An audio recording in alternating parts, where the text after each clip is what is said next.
एक निर्धन व्यक्ति था। वह नृत्य भगवान विष्णु और लक्ष्मी की पूजा करता। एक बार दिवाली के दिन लक्ष्मी की श्रद्धा भक्ति से पूजा अर्चना की। कहते हैं जिसकी आराधना से लक्ष्मी प्रसन्न हुई वह उसके सामने प्रकट हुई और उसे अंगूठी देकर अदृश्य हो गई।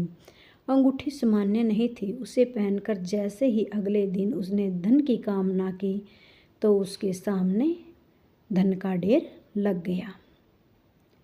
वह खुशी के मारे झूम उठा। इसी बीच उसे भूख लगी तो मन में अच्छे पकवान खाने की इच्छा हुई। कुछ ही पल में उसके सामने पकवान आ गए। अंगूठी का चमत्कार मालूम पड़ते ही उसने अपने लिए आलीशान बंगला, नौकर चाकर आदि तमन्नाएं सुविधाएं प्राप्त कर ली। वह भगवती लक्ष्मी की कृपा से उस अंगूठी के कारण उसे सुख से रहने लगा।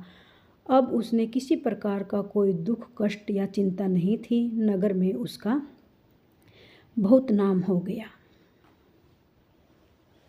एक दिन उस नगर में जोरदार तूफान के साथ बारिश होने लगी। कई निर्धन लोगों के मकान के छप्पर उड़ गए। लोग इधर उधर भागने लगे। एक बुढ़िया उसके बंगले में आ गई। उसे देखकर वह व्यक्ति गरज कर बोला, ए बुढ़िया, कहाँ चली आ रही है?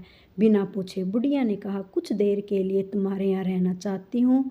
लेकिन उसे बुरी तरह से डांट फटकार दिया। वह वहाँ से चली गई। उसकी आंखें खोलकर जब देखा तो सामने लक्ष्मी जी थी। बुढ़िया उसके पास नहीं थी। वह लक्ष्मी जी के रूप में उसके सामने मंद मंद मुस्कुरा रही थी। वह समझ गया उस बुढ़िया को नहीं, सारा लक्ष्मी को घर से निकाल दिया।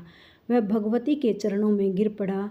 देवी बोली, तुम इस योग्य नहीं हो। जहाँ निर्धनों का सम्मान नहीं होता मैं वहाँ निवास नहीं करती हूँ। यह कहकर लक्ष्मी जी आंखों से ओझल हो गई।